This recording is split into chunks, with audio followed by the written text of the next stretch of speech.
Hi friends, പുതിയൊരു വീഡിയോയിലേക്ക് സ്വാഗതം. അപ്പോൾ നമ്മളിപ്പോൾ ഒരു ഡേ ഔട്ടിന് വേണ്ടിയിട്ട് പോവാണ്. അതായത് നമ്മുടെ ആക്കുളത്ത് ഗ്ലാസ് ബ്രിഡ്ജ് വന്നതിന് ശേഷം നമ്മൾ അങ്ങോട്ട് പോയിട്ടില്ലല്ലോ. അപ്പം ആക്കുളത്തെ ഗ്ലാസ് ബ്രിഡ്ജും പിന്നെ അതിനുശേഷം ലുലുവിലൊക്കെ കയറി ചെറിയ പർച്ചേസിംഗ് ഒക്കെ ചെയ്യാൻ വേണ്ടിയിട്ട് ഇറങ്ങിയതാണ്. പക്ഷേ ഇപ്പം നമ്മൾ വന്ന് പെട്ടിരിക്കുന്നത് വലിയൊരു ട്രാപ്പിലാണ്. അതായത് വലിയൊരു ബ്ലോക്കിൻ്റെ ഇടയിൽ വന്ന് പെട്ടിരിക്കുകയാണ്. അതായത് നമ്മൾ സാധാരണ കേശവാസപുരത്ത് നിന്ന് ഉള്ളൂർ റോഡ് വഴി ഇറങ്ങി നമ്മൾ അങ്ങനെയാണ് പോകാറ്. അവിടുന്ന് നേരെ ആക്കുളം അങ്ങോട്ടാണ് പോകാറ്. പക്ഷേ കേശവാസപുരം ഫുള്ള് ബ്ലോക്ക് ചെയ്ത് വെച്ചിട്ട് നമ്മളെ കറക്കിയാണ് വിട്ടത്. അപ്പം കറക്കി നമ്മൾ പട്ടം സിഗ്നലിൻ്റെ അവിടുന്ന് റൈറ്റ് എടുത്ത് അങ്ങനെ വന്ന് കയറി ഇപ്പം മെഡിക്കൽ കോളേജിൻ്റെ ഫ്രണ്ടിലെത്തി. മൊത്തത്തിൽ ബ്ലോക്ക് എന്ന് പറഞ്ഞാൽ സിറ്റി മുഴുവൻ ബ്ലോക്കാണെന്ന് തോന്നുന്നു. അതായത് ഒരു VIP സന്ദർശനമുണ്ട്. അതുമായിട്ട് ബന്ധപ്പെട്ട് നാട്ടുകാർക്ക് വെളിയിറങ്ങാൻ പറ്റാത്ത അവസ്ഥയിലാണ് മൊത്തത്തിൽ ബ്ലോക്കാക്കി വെച്ചേക്കുന്നത്. അതായത് ഈ കേശവാസപുരത്തിന് താഴെ ഫ്ലാറ്റുള്ള ആൾക്കാരെ പോലും അങ്ങോട്ട് കയറ്റി വിടണില്ല. അത് ഉപരാഷ്ട്രപതിയോ ആരോ വരുന്നുണ്ട്. അപ്പോൾ അതിൻ്റെ പേരിലുള്ള ഒരു സെക്യൂരിറ്റി എന്തൊക്കെയാണെന്നാണ് പറയുന്നത്. എങ്കിൽ പോലും ഒന്ന് ആലോചിച്ച് നോക്കുക. നമ്മൾ ഒരു 1-2 ദിവസം ചെറുതായിട്ട് കിട്ടുന്ന ഒരു ഇടവേളകളിലാണ് പുറത്തോട്ടൊക്കെ ആൾക്കാർ ഇറങ്ങുന്നത്. മറ്റാവശ്യങ്ങൾക്ക് വേണ്ടി ഇറങ്ങുന്നവരായിരിക്കും. ഇപ്പോൾ ഈ ആശുപത്രിയുടെ ഫ്രണ്ടിൽ തന്നെ ഈ ആംബുലൻസിന് പോലും പോകാൻ പറ്റാത്ത രീതിയിൽ പക്കാ ബ്ലോക്കായിട്ട് കിടക്കുകയാണ്. ഇവിടെ നിയന്ത്രിക്കുന്നതിന് വേണ്ടിയിട്ട് പോലീസോ മറ്റ് കാര്യങ്ങളോ ക്രൗഡ് നിയന്ത്രിക്കാനുള്ള സംവിധാനങ്ങളോ ഒന്നും തന്നെ ഇല്ല.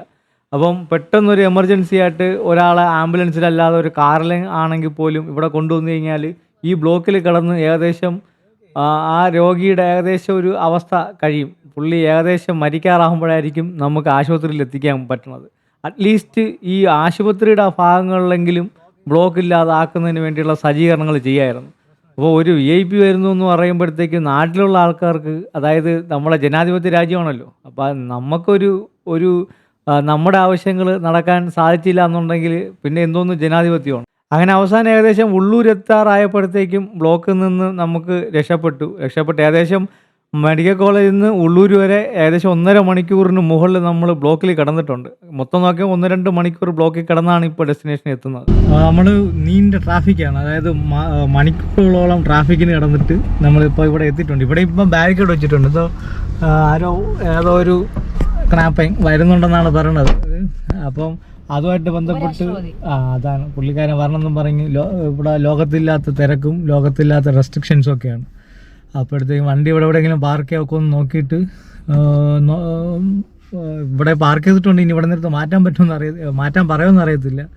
എന്തായാലും അത്തോട്ടൊന്ന് പോയി നോക്കാം. അതിൻ്റെ കാഴ്ചകൾ നമുക്ക് കാണാം.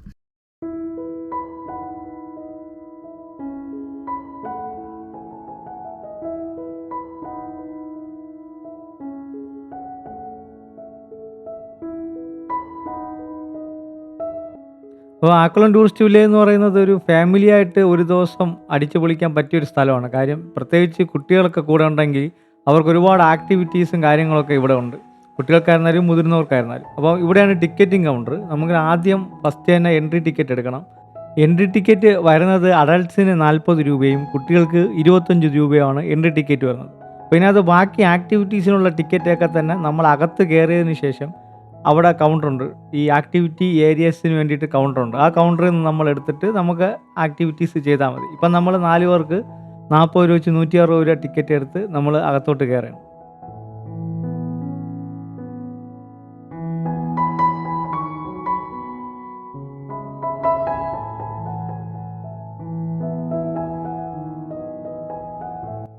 ടിക്കറ്റ് എടുത്ത് നമ്മൾ വന്ന് കയറുന്നത് തന്നെ കുട്ടികൾക്ക് വേണ്ടി സജ്ജീകരിച്ചിരിക്കുന്ന ഒരു പ്ലേ ഏരിയയിലോട്ടാണ്. അപ്പോൾ ഇവിടെ കുട്ടികൾക്ക് വേണ്ടിയിട്ടുള്ള കുഞ്ഞു കുഞ്ഞു റൈഡുകളൊക്കെ ഉണ്ട്. കുട്ടികൾക്കെന്ന് പറയുമ്പോൾ വളരെ പൊടി കുട്ടികൾക്ക് വേണ്ടിയിട്ടുള്ള റൈഡുകളാണ്. അപ്പോൾ അത് സജ്ജീകരിച്ചിട്ടുണ്ട്. അതുപോലെ രക്ഷാകർത്താക്കൾക്ക് വെയിറ്റ് ചെയ്യാൻ വേണ്ടിയിട്ട്, പിള്ളേരെ നോക്കിക്കൊണ്ടിരിക്കാൻ വേണ്ടിയിട്ട് ഇരിപ്പിടങ്ങളും മറ്റു കാര്യങ്ങളും എല്ലാം സെറ്റ് ചെയ്ത് വെച്ചിട്ടുണ്ട്. അപ്പോൾ നമ്മൾ ഫസ്റ്റ് കയറി വരുന്നത് തന്നെ ഒരു പുൽക്കൂട് അടിപൊളിയായിട്ട് സെറ്റ് ചെയ്ത് വെച്ചിട്ടുണ്ട്. നമ്മൾ ഇത് വരുന്നത് 30-ാം തീയതിയാണ്, ഡിസംബർ 30-ാം തീയതിയാണ്. പിന്നെ ഒരു ടോയ് ട്രെയിൻ ഇവിടെയുണ്ട്. ഇത് മുതിർന്നവർക്കും കുട്ടികൾക്കും ഒരുപോലെ എൻജോയ് ചെയ്യാൻ പറ്റുന്ന ഒരു റൈഡാണ്. ഇത് നല്ലൊരു ഹൈലൈറ്റ് ആയിട്ടുള്ള ഒരു പാർട്ടാണ്. ഈ പാർക്ക് മൊത്തത്തിലൊന്ന് ചുറ്റിക്കറങ്ങി കൊണ്ടുവരും. അപ്പോൾ ഇതിനുള്ള ടിക്കറ്റിനകത്ത് തന്നെ വേറൊരു ടിക്കറ്റ് കൗണ്ടറുണ്ട്. അവിടെ നിന്ന് നമുക്ക് എടുക്കാം. അതല്ലെന്നെങ്കിൽ എൻട്രി ടിക്കറ്റ് കൗണ്ടറിൽ നിന്ന് നമുക്ക് എടുക്കാം. ഇത് ആക്ടിവിറ്റീസിലോട്ടുള്ള വഴിയാണ്. ഇതൊരു ഫോട്ടോ പോയിൻ്റാണ്. അപ്പോൾ ഇവിടെ നമുക്ക് ഫോട്ടോ ഒക്കെ എടുക്കാം. അതിനുശേഷം മുകളിലോട്ട് കയറാം. അപ്പോൾ ഈ മുകളിലോട്ട് കയറുന്ന ആക്ടിവിറ്റി ഏരിയയിലാണ് മൊത്തത്തിൽ ഒരു അഡ്വഞ്ചർ ആക്ടിവിറ്റി കാര്യങ്ങളൊക്കെ സെറ്റ് ചെയ്തേക്കുന്നത്. അപ്പോൾ ഇവിടെ കൂടുതലും നമുക്ക് മുതിർന്നവർക്കായിരുന്നാലും കുട്ടികൾക്കായിരുന്നാലും, അതായത് നല്ല കുട്ടികൾക്കല്ല, ഒരു 10-12 വയസ്സൊക്കെ അതിന് മുകളിലുള്ള കുട്ടികൾക്കുള്ള അടിപൊളിയായിട്ട് എൻജോയ് ചെയ്യാൻ പറ്റുന്ന ഒരുപാട് റൈഡുകളും മറ്റ് കാര്യങ്ങളൊക്കെ ഉണ്ട്. ഇതാണ് ടിക്കറ്റ് കൗണ്ടർ. അപ്പോൾ ഓരോ ആക്ടിവിറ്റിക്ക് വേണ്ടിയിട്ടുള്ള റേറ്റും കാര്യങ്ങളും ഇവിടെ എഴുതി വെച്ചിട്ടുണ്ട്. അപ്പോൾ ഇതിൽ നമ്മൾ നോക്കിയിട്ട് നമുക്ക് ആപ്റ്റായിട്ടുള്ള ആക്ടിവിറ്റി ഏതാണ് നമ്മൾ സെലക്ട് ചെയ്ത് ഇവിടെ നിന്ന് ടിക്കറ്റ് എടുക്കാം. അപ്പോൾ നമ്മൾ ഇവിടെ നിന്ന് ഗ്ലാസ് ബ്രിഡ്ജിലത്തേക്ക് വേണ്ടിയിട്ടുള്ള ടിക്കറ്റ് എടുത്തു. ഒരാൾക്ക് 200 രൂപയാണ് ടിക്കറ്റ് ചാർജ്. അപ്പോൾ നമ്മളെല്ലാവരും എടുത്തില്ല. കാര്യം നമുക്ക് മുകളിലോട്ട് കയറാൻ പേടിയായിരുന്നതുകൊണ്ട് ചേട്ടനാണ് കയറുന്നത്. അപ്പോൾ അവന് മാത്രമേ ടിക്കറ്റ് എടുത്തുള്ളൂ. അടിപൊളി ഒരു എക്സ്പീരിയൻസ് ആണെന്നാണ് അവൻ പറഞ്ഞിട്ടുണ്ടായിരുന്നത്. അപ്പോൾ ഈ ബ്രിഡ്ജ് ഏതാണ്ട് 50 മീറ്റർ നീളത്തിലാണ് ഇങ്ങനെ നീണ്ടു നിൽക്കുന്നത്. 2 മീറ്റർ വീതിയുണ്ട്. ഏകദേശം 20 പേരെ ഒറ്റ സമയത്ത് താങ്ങാൻ ശേഷിയുള്ള ഗ്ലാസ്സുകളാണ് വിരിച്ചിരിക്കുന്നത്. അപ്പോൾ നമ്മൾ അതിനകത്ത് കയറുന്നതിന് മുമ്പ് നമ്മുടെ ചെരുപ്പൊക്കെ ഊരി വെച്ചിട്ട് നമ്മുടെ ഒരു ബെയർ ഫുട്ടായിട്ട് വേണം നടക്കാൻ വേണ്ടിയിട്ട്. ഈ ഫസ്റ്റ് നടന്നു തുടങ്ങുന്ന ഭാഗമൊക്കെ ഈ കരഭാഗമാണ്. അതായത് നമ്മൾ ഈ സ്റ്റാർട്ടിങ് പോയിൻ്റാണ്. ഇവിടെ നിന്ന് അങ്ങോട്ടാണ് ഏതാണ്ട് 50 മീറ്റർ നീളത്തിൽ ഇങ്ങനെ നീണ്ടു കിടക്കുന്നത്. സോ അവിടെ എത്തുമ്പോഴാണ് അതിൻ്റെ യഥാർത്ഥ രീതിയിലുള്ള ഒരു എൻജോയ്മെൻ്റ് ഉള്ളത്. ഗ്ലാസ്സൊക്കെ നല്ല രീതിയിൽ വൃത്തിയാക്കി തന്നെ വെച്ചിട്ടുണ്ട്. കറക്റ്റ് ട്രാൻസ്പെറൻ്റ് ആയിട്ട് നമുക്ക് അകത്തൂടെ കാണാൻ പറ്റും. നമ്മൾ ആ ഗ്ലാസ്സിൽ ചവിട്ടി നടക്കുമ്പോൾ തീർച്ചയായും നമ്മൾ നല്ല രീതിയിൽ പേടിക്കും. കാര്യം താഴോട്ട് നല്ല ഒരു ഡീപ്പായിട്ടുള്ള ഒരു കുഴി തന്നെ ഉണ്ട്. അപ്പോൾ അന്ന് വീണ് കഴിഞ്ഞ് കഴിഞ്ഞാൽ തീർച്ചയായും നല്ല ചെതറിപ്പോവും. അതുകൊണ്ട് അത്രയ്ക്ക് നമ്മൾ പേടിച്ചു പോകും. ആ ഒരു കറക്റ്റ് ട്രാൻസ്പെറൻ്റ് ആയിട്ടുള്ളൊരു ഗ്ലാസ് അത്രയും പൊക്കത്തിൽ കാണുമ്പോഴത്തേക്കും അതൊരു വല്ലാത്തൊരു എക്സ്പീരിയൻസ് ആണ്. അപ്പോൾ അഡ്വഞ്ചർ ടൂറിസത്തിൻ്റെ ഭാഗമായിട്ടാണ് ഇത് നിർമ്മിച്ചിട്ടുണ്ടായിരുന്നു. ഒരു പ്രാവശ്യം ഇത് നിർമ്മിച്ചിട്ട് ഇതിൻ്റെ ഗ്ലാസ് പൊട്ടിയതുകൊണ്ട് കുറച്ച് കാലം ഇത് ക്ലോസ് ചെയ്ത് കിടന്നിരുന്നു. ഇപ്പോൾ രണ്ടാമത് റീഓപ്പൺ ചെയ്തതാണ്. കുറച്ചുകൂടെ നല്ല രീതിയിൽ റെഡിയാക്കി റീഓപ്പൺ ചെയ്തിട്ടുണ്ട്. ഇവിടെ നിന്ന് ചുറ്റുമുള്ള കാഴ്ചകൾ അടിപൊളിയാണ്. എയർഫോഴ്സ് മ്യൂസിയം നമുക്ക് കാണാം. അടുത്ത് സ്വിമ്മിംഗ് പൂൾ കാണാം. ആ സ്വിമ്മിംഗ് പൂൾ ക്ലോസ്ഡാണ്. അവിടെ നിന്നാണ് അമീബിക് മസ്തിഷ്ക ജ്വരം ഒരു ആൾക്ക് പിടിച്ചു എന്ന് പറഞ്ഞിട്ട് ക്ലോസ് ചെയ്തിട്ടേക്കുന്ന പൂളാണ്. ഇവിടെ നിന്ന് ഏറ്റവും അവിടെ എത്തുമ്പോഴത്തേക്കും ഉള്ള സ്ഥലമാണ് സത്യം പറഞ്ഞാൽ അടിപൊളിയായിട്ടുള്ള ഒരു എക്സ്പീരിയൻസ് എന്ന് പറയുന്നത്. അതിൻ്റെ ഏറ്റവും താഴോട്ട് നല്ല നിരപ്പായിട്ട് ഈ കല്ല് വിരിച്ചിട്ടിരിക്കുന്ന തറയാണ്. അത് നമ്മൾ ഗ്ലാസ്സിൽ കൂടെ താഴോട്ട് കാണുമ്പോഴത്തേക്കും തന്നെ നമ്മളെ പകുതി ജീവൻ പോകും. അത് നല്ലൊരു എക്സ്പീരിയൻസ് ആണ്.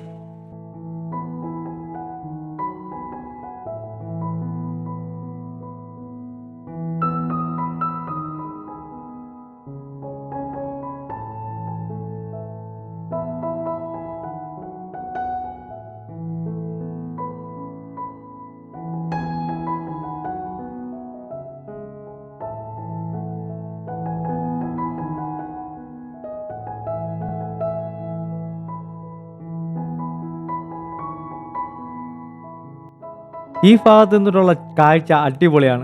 അതായത് നമുക്ക് ആക്കുളം കായൽ നല്ല ഭംഗിക്ക് കാണാൻ പറ്റും. അതുപോലെ തന്നെ അപ്പുറത്തുള്ള നാഷണൽ ഹൈവേ കാണാൻ പറ്റും. അതിൻ്റെ അപ്പുറത്ത് ലുലു മാൾ നിൽക്കുന്നതും കാണാൻ പറ്റും. അങ്ങനെയുള്ള അടിപൊളിയായിട്ടുള്ളൊരു കാഴ്ചയാണ്. ഈ ഒരു ഭാഗം ഇതാണ് ഇതിൻ്റെ ഏറ്റവും ടിപ്പായിട്ടുള്ള സ്ഥലം, ഏറ്റവും അറ്റത്തുള്ള സ്ഥലം. ഇവിടെ നിന്ന് താഴോട്ട് നോക്കുമ്പോഴത്തേക്കും ഏകദേശം കിളി പോകുന്നൊരവസ്ഥയാണ്. പിന്നെ ക്രിസ്മസ് ന്യൂ ഇയർ ഒക്കെ ആയതുകൊണ്ട് നല്ല രീതിയിൽ ചുമന്ന തുണിയൊക്കെ വെച്ച് അലങ്കരിച്ചിരിക്കുന്നത് ഒരു വല്ലാത്തൊരു ഒരു ലുക്കാണ്. ഇതൊരു വല്ലാത്തൊരു എക്സ്പീരിയൻസ് തന്നെയാണ്. അപ്പം 200 രൂപയാണ് അകത്ത് കയറാനുള്ളൊരു എൻട്രി. അപ്പം ഒരാൾക്ക് 200 രൂപയെന്ന് പറയുന്നത് എങ്ങനെയാണെന്ന് അറിയത്തില്ല. പക്ഷേ വർത്താണ്. നമുക്ക് ഇത് കോമൺ ആയിട്ടുണ്ടാവുന്ന ഒരു സംഭവമല്ലല്ലോ. ഈ ഗ്ലാസ് ബ്രിഡ്ജ് പോലുള്ള സംഭവങ്ങളൊക്കെ കോമൺ അല്ല. സോ അതുകൊണ്ട് ഒരു 200 രൂപ ഇടയ്ക്ക് കൊടുത്ത് എക്സ്പീരിയൻസ് ചെയ്യുന്നതിന് കുഴപ്പമൊന്നുമില്ല. ആ ഒരു ടിക്കറ്റിന് കുഴപ്പമില്ലാത്തൊരു വർത്തായിട്ടുള്ളൊരു കാര്യം തന്നെയാണ്. ഒരു ഡിഫറൻറ്റ് എക്സ്പീരിയൻസ് ആണ്.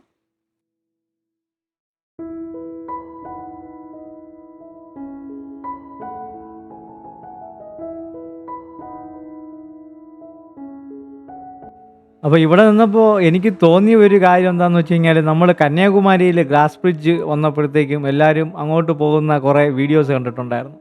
കന്യാകുമാരി ഗ്ലാസ് ബ്രിഡ്ജ് ഒരു പ്രത്യേക എക്സ്പീരിയൻസ് തന്നെയാണ്. കടലിൽ നമ്മൾ ബോട്ട് കയറിപ്പോയിട്ട് 2 ഐലൻഡുകൾ തമ്മിൽ ബന്ധിപ്പിക്കുന്ന രീതിയിൽ ഉള്ള ഒരു പ്രത്യേക തരത്തിലുള്ള സെറ്റപ്പ് തന്നെയാണ്. പക്ഷേ നമ്മൾ ഒരു ഗ്ലാസ് ബ്രിഡ്ജ് എന്നുള്ള രീതിയിൽ എക്സ്പീരിയൻസ് ചെയ്യാൻ പോയി കഴിഞ്ഞാൽ നമ്മൾ മടുത്തു പോകും. കിലോമീറ്ററോളം ക്യൂ നിന്ന്, വെയിലത്തെല്ലാം ക്യൂ നിന്ന് വേണം നമ്മൾ അകത്ത് കയറാൻ. ഒടുക്കത്തെ തിരക്കുമാണ്. പക്ഷേ ഇത് ഒരു ഏകദേശം ന്യൂ ഇയറിന് മുമ്പുള്ള ഒറ്റ ദിവസമാണ്. പാർക്കിൽ അത്യാവശ്യം തിരക്കും ഉണ്ടായിരുന്നു. പക്ഷേ നമ്മൾ ഗ്ലാസ് ബ്രിഡ്ജിൽ നമുക്ക് അത്യാവശ്യം കയറി കഴിഞ്ഞാൽ എൻജോയ് ചെയ്യാൻ പറ്റും. അതിന് മാത്രമുള്ള കുത്തിക്കയറ്റമോ തിരക്കോ തള്ളോ ഒന്നുമില്ല. അപ്പം അതൊരു പ്രത്യേക ഒരു കാര്യമാണ്. നമ്മൾ ഗ്ലാസ് ബ്രിഡ്ജ് എൻജോയ് ചെയ്യാനാണെങ്കിൽ നമുക്ക് ഇവിടെ വന്നു കഴിഞ്ഞാൽ പൊളിയാണ്.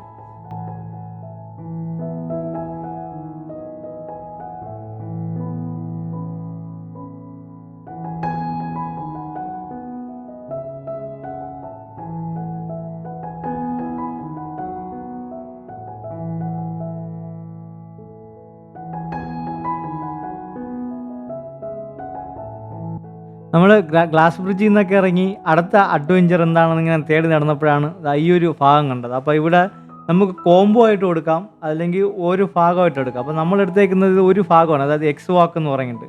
അപ്പോൾ ഈ ബ്രിഡ്ജിൻ്റെ മുകളിൽ കാണുന്നേക്കുന്ന എക്സ് പോലെ ഉള്ള ആ സ്ഥലത്തൂടെ നമ്മളിങ്ങനെ നടന്ന് ഇപ്പുറത്ത് ക്രോസ് ചെയ്യണം. നമുക്കിതൊരു കോംബോ ആയിട്ട് വേണമെങ്കിലും എടുക്കാം.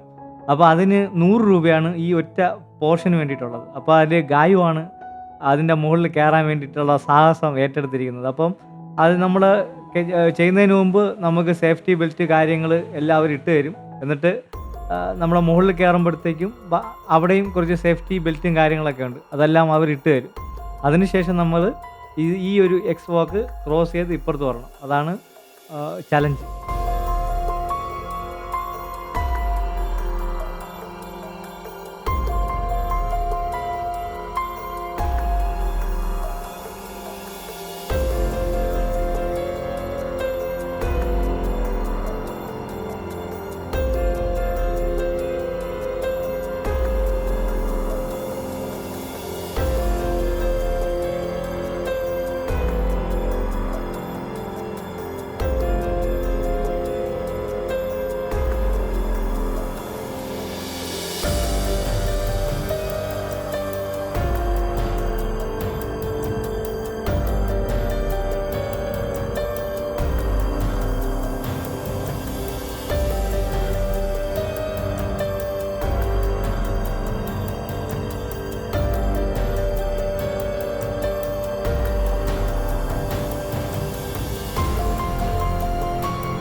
അങ്ങനെ എക്സ് വാക്ക് സക്സസ്ഫുള്ളി കംപ്ലീറ്റ് ചെയ്ത് ഗായ് പുറത്തോട്ട് ഇറങ്ങുവാണ്.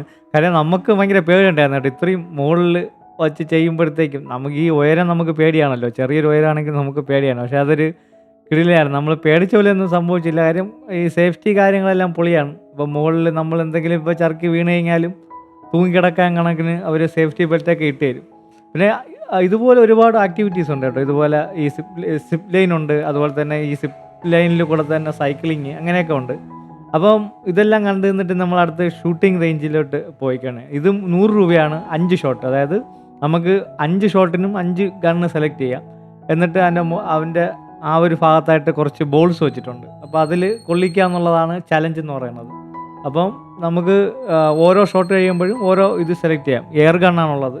അപ്പോൾ ആദ്യം ഞാൻ ഒരു വലിയൊരു റൈഫിളാണ് സെലക്ട് ചെയ്തേക്കുന്നത്. അപ്പോൾ അത് വെച്ചിട്ട് ചെയ്തു നോക്കി. ഇതൊരു അടിപൊളി എക്സ്പീരിയൻസ് ആണ്.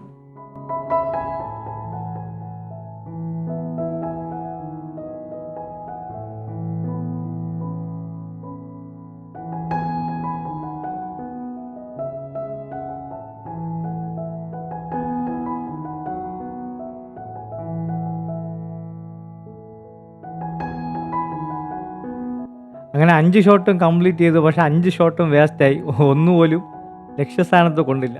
ഞാൻ അവിടെ നിന്ന് ഇറങ്ങി വരുമ്പോഴത്തേക്ക് ഇതുപോലെ 12D സിനിമ തിയേറ്റർ അങ്ങനെ ഒരുപാട് ഓപ്ഷൻസ് ഉണ്ട്. അപ്പോൾ ഈ 12D സിനിമ തിയേറ്ററിൽ ഗർഭിണികളായിട്ടുള്ള ആൾക്കാരൊന്നും കയറ്റത്തില്ല. അതവിടെ എഴുതി വെച്ചിട്ടുണ്ട്, പ്രഗ്നൻറ്റ് ലേഡീസ് നോട്ട് അലൗഡ് എന്ന് പറഞ്ഞ് എഴുതി വെച്ചിട്ടുണ്ട്. പിന്നെ ഈ സോഫ്റ്റ് പ്ലേ എന്ന് പറയുന്ന അകത്ത് കുറേ വീഡിയോ ഗെയിംസാണ്, കുട്ടികൾക്ക് വേണ്ടിയിട്ടുള്ള വീഡിയോ ഗെയിംസ് കാര്യങ്ങളൊക്കെ സെറ്റ് ചെയ്തിട്ടുണ്ട്. നമ്മൾ മാൾസിൻ്റെ പ്ലേ ഏരിയയിലൊക്കെ പോകുമ്പോൾ കാണുന്ന പോലത്തെ വീഡിയോ ഗെയിംസും കാര്യങ്ങളും. പിന്നെ അവിടെ നിന്ന് നമ്മൾ മിൽമയുടെ ഒരു കൂൾ ബാർ ഉണ്ടായിരുന്നു. അപ്പോൾ അവിടെ നമ്മളൊരു മിൽക്ക് ഷേക്ക് വാങ്ങിച്ച് ഇവിടെ നിന്ന് കുടിച്ചു. ഇപ്പം നമ്മൾ ഉച്ചയ്ക്ക് ഫുഡൊക്കെ കൊണ്ടുവരുന്ന ആൾക്കാർക്കാണെങ്കിൽ ഇതുപോലുള്ള സ്ഥലങ്ങൾ കുറച്ചൊക്കെ ഉണ്ട് കേട്ടോ. ഇവിടെ ഇരുന്ന് ഫുഡൊക്കെ കഴിക്കാം. പക്ഷേ അവിടെ ഇരുന്ന് ഫുഡ് കഴിക്കുന്ന ആൾക്കാർ കഴിച്ചിട്ട് വൃത്തിയാക്കിയിട്ടൊന്നും ഇട്ടിട്ടില്ല. ഫുള്ള് എച്ചിലും കാര്യങ്ങളൊക്കെ അവിടെ കിടപ്പുണ്ടായിരുന്നു. അങ്ങനെ അവിടെ നിന്ന് കുടിച്ച് എല്ലാം സെറ്റ് ചെയ്തിട്ട് നേരെ വീണ്ടും താഴെ ഇറങ്ങി. നമ്മൾ നേരത്തെ കണ്ട ഈ ടിക്കറ്റ് കൗണ്ടറിലോട്ട്, ടിക്കറ്റ് കൗണ്ടറിൽ നിന്ന് പുറത്തിറങ്ങുന്ന ആ ഭാഗം ഉണ്ടല്ലോ, അവിടെ എൻട്രൻസിൻ്റെ ഭാഗത്ത് ഇറങ്ങി അവിടെ കുട്ടികൾക്ക് വേണ്ടിയിട്ടുള്ള കുറച്ച് പ്ലേ ഏരിയ സംഭവങ്ങളൊക്കെ ഉണ്ടായിരുന്നു. അതിലൊക്കെ ഒന്ന് ഇരുന്ന് നോക്കി. ഇതൊക്കെ പഴയ നൊസ്റ്റാൾജി ആണല്ലോ. പണ്ട് നമ്മൾ സ്കൂളിലും നഴ്സറിയിലൊക്കെ ഉണ്ടായിരുന്ന ചെറിയ കളിപ്പാട്ടങ്ങളാണല്ലോ. അപ്പോൾ അതൊക്കെ ഒന്ന് ചെറുതായിട്ടൊന്ന് എക്സ്പീരിയൻസ് ചെയ്ത് നോക്കി.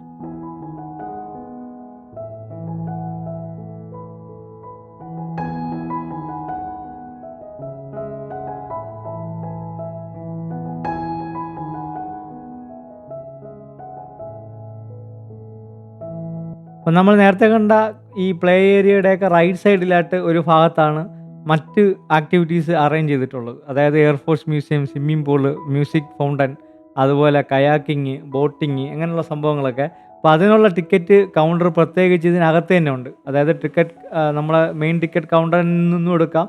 അതിൻ്റെ സൈഡിൽ വേറെ ടിക്കറ്റ് കൗണ്ടറും ഉണ്ട് ആക്ടിവിറ്റീസിന് വേണ്ടിയിട്ടുള്ള. അപ്പോൾ അവിടെ നിന്ന് ടിക്കറ്റ് എടുത്ത് നമുക്ക് ഈ ആക്ടിവിറ്റീസ് എല്ലാം പങ്കെടുക്കാം. അതുപോലെ തന്നെ എയർഫോഴ്സ് മ്യൂസിയത്തിലേക്ക് വേണ്ടിയിട്ടും ചെറിയ ടിക്കറ്റ് ഉണ്ട്. അത് വേണമെങ്കിൽ നമുക്ക് അകത്ത് കയറി എക്സ്പീരിയൻസ് ചെയ്യാം. അതിനകത്ത് ഈ യുദ്ധവിമാനങ്ങളുടെ പ്രൊപ്പല്ലറുകൾ, എൻജിൻസ്, പിന്നെ ഓരോ വാർ അതുമായിട്ട് ബന്ധപ്പെട്ട പ്രദർശനങ്ങളൊക്കെയാണുള്ളത്. സോ ഇവിടെ നിന്ന് കാണുന്നതാണ് ഈ കാഴ്ച. ഇത്രയും ആഴത്തിലാണ് ഈ ഗ്ലാസ് ബ്രിഡ്ജ് നിൽക്കുന്നത്. അപ്പോൾ അതെല്ലാം കണ്ട് എക്സ്പീരിയൻസ് ചെയ്ത് നേരെ പുറത്തോട്ടിറങ്ങി. അപ്പോൾ അവിടെ കുറേ ചെടികളും മറ്റ് കാര്യങ്ങളൊക്കെ വച്ചിട്ടുണ്ട്. അപ്പോൾ നമ്മളിനി ഇവിടെ നിന്ന് നേരെ പോകാൻ ഉദ്ദേശിക്കുന്നത് ലുലു മാളിലോട്ടാണ്. അപ്പോൾ ലുലു മാൾ നമ്മളിത് ന്യൂ ഇയറിന് തൊട്ട് മുമ്പത്തെ ദിവസത്തെ വീഡിയോ ആണ്.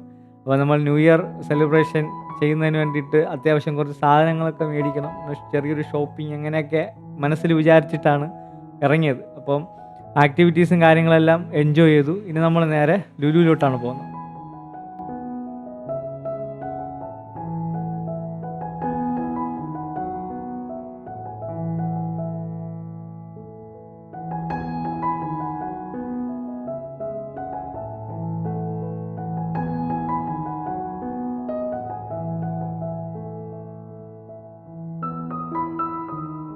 നമുക്ക് മാളിൻ്റെ ഏറ്റവും മുകളിലാണ് പാർക്കിംഗ് കിട്ടിയത്. അപ്പം അവിടെ നിന്നുള്ള കാഴ്ചയാണ് കേട്ടോ. അതായത് ഈ ഭാഗമൊക്കെ നല്ല കാട് പിടിച്ച് കിടന്നിരുന്ന സ്ഥലങ്ങളാണ്. ഇതെല്ലാം വെട്ടിത്തെളിക്കുകയാണ്. ഇവിടെ എന്തോ പ്രൊജക്റ്റൊക്കെ വരുന്നുണ്ട്. പിന്നെ ആ തോട് നല്ല കറുത്ത കളറിലാണ് ഒഴുകിക്കൊണ്ടിരിക്കുന്നത്. സോ നമ്മുടെ നാട്ടിൽ ഈ വ്യാവസായികവൽക്കരണമൊക്കെ വരുമ്പം നമുക്ക് നഷ്ടപ്പെടുന്ന കുറേ കാര്യങ്ങളുണ്ട്. അതൊക്കെയാണ് നമ്മുടെ ഈ തോട്, കാട് അങ്ങനെയുള്ള സാധനങ്ങളൊക്കെ. അപ്പോൾ നമ്മൾ ജലാശയങ്ങളൊക്കെ കറുത്ത കളറിലാവും. പക്ഷേ മറ്റ് രാജ്യങ്ങളിൽ നോക്കിക്കഴിഞ്ഞ് കഴിഞ്ഞാൽ ഏറ്റവും കൂടുതൽ ഡെവലപ്പായിട്ടുള്ള സ്ഥലങ്ങളിലുള്ള ജലാശയങ്ങളൊക്കെ നല്ല വൃത്തിയായിരിക്കും. അപ്പോൾ നമ്മുടെ ഒരു വിരോധാഭാസം അതാണ്.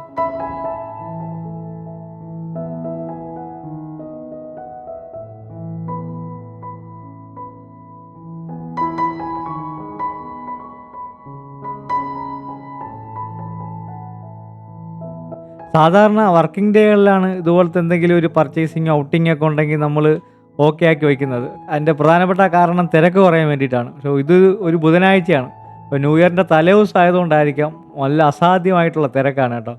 അത് നമ്മൾ മണിക്കൂറുകളോളം നേരത്തെ ബ്ലോക്കിൽ കിടന്നു. ഇപ്പം ഇവിടെ വന്നപ്പോഴത്തേക്കും ഭയങ്കര തിരക്കാണ്. പ്രത്യേകിച്ച് ഫുഡ് കോർട്ടിലൊന്നും അടുക്കാൻ പറ്റാത്ത തിരക്കാണ്. അപ്പോൾ എങ്കിലും ഫുഡ് കോർട്ടിൻ്റെ ആ ഭാഗത്തുനിന്ന് എന്തെങ്കിലുമൊക്കെ ഒന്ന് എക്സ്പീരിയൻസ് ചെയ്യാം, എന്തെങ്കിലുമൊക്കെ ഒന്ന് ട്രൈ ചെയ്ത് നോക്കാമെന്നൊക്കെ വിചാരിച്ച് ഒന്ന് ചുറ്റിക്കറങ്ങി നടക്കുകയാണ്.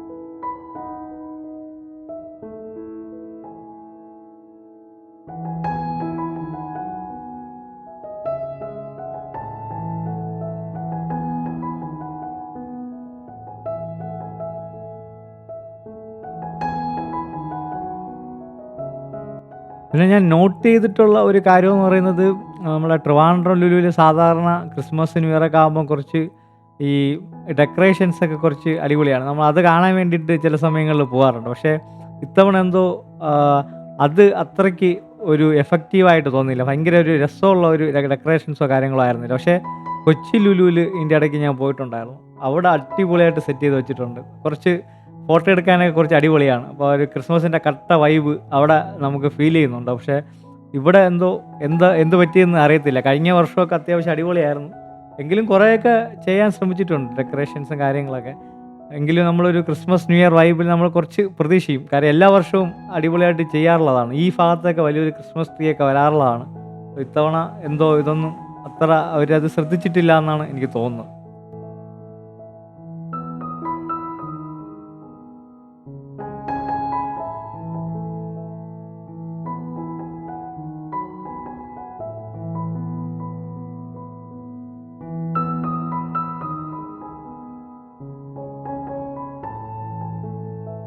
മുകളിൽ ഫുഡ് കോർട്ട് നല്ല തിരക്കായതുകൊണ്ട് താഴെ ഇറങ്ങി ഒന്നൊന്ന് കറങ്ങി നോക്കിയപ്പോഴാണ് ഈ ഒരു ഭാഗം കണ്ടത്.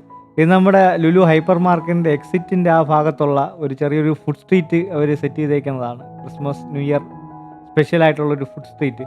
അത് അടിപൊളിയായിരുന്നു. വലിയ തിരക്കുമില്ല. എനിക്ക് തോന്നുന്നു ആൾക്കാർ അധികം ഈ ഭാഗം ഇത് മനസ്സിലാക്കിയിട്ടില്ല അല്ലെങ്കിൽ കണ്ടിട്ടില്ല എന്ന് തോന്നുന്നു. വലിയ തിരക്കില്ലായിരുന്നു. അപ്പോൾ അതുകൊണ്ട് ഇവിടെ നിന്ന് എന്തെങ്കിലുമൊക്കെ ഫുഡ് ട്രൈ ചെയ്യാമെന്ന് വിചാരിച്ച്. നല്ല ഒരു വേക്കൻ്റായിട്ട് കിടന്നു സ്ഥലം.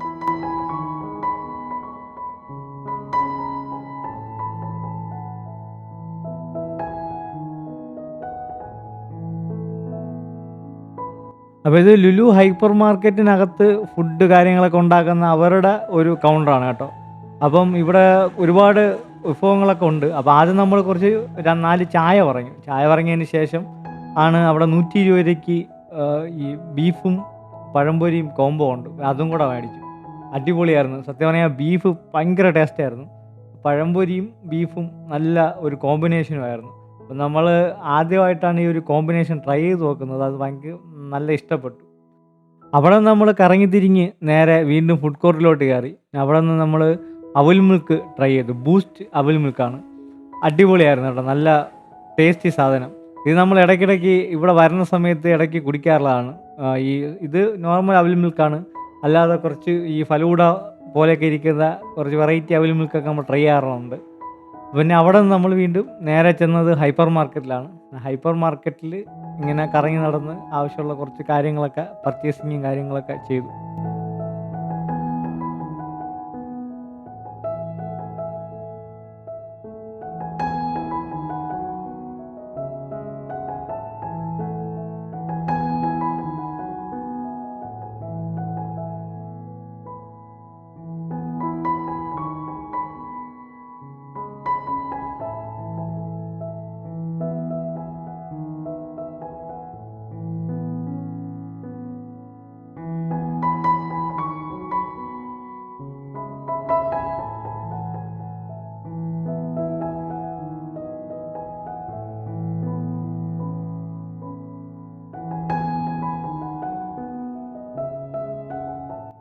അങ്ങനെ നമ്മുടെ ന്യൂ ഇയർ പർച്ചേസിംഗ് ഒക്കെ കഴിഞ്ഞ് നമ്മൾ തിരിച്ചിറങ്ങുകയാണ്.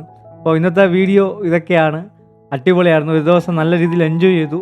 ആദ്യം നമ്മൾ ഫസ്റ്റിലെ നമ്മളൊരു ബ്ലോക്കിൽ പെട്ടുപോയിട്ടുള്ള ആ ഒരു വെറുപ്പിൽ ഒഴിച്ച് കഴിഞ്ഞാൽ ബാക്കി മൊത്തത്തിൽ നമുക്ക് നല്ല സന്തോഷം നൽകുന്ന ഒരു ദിവസം തന്നെയായിരുന്നു.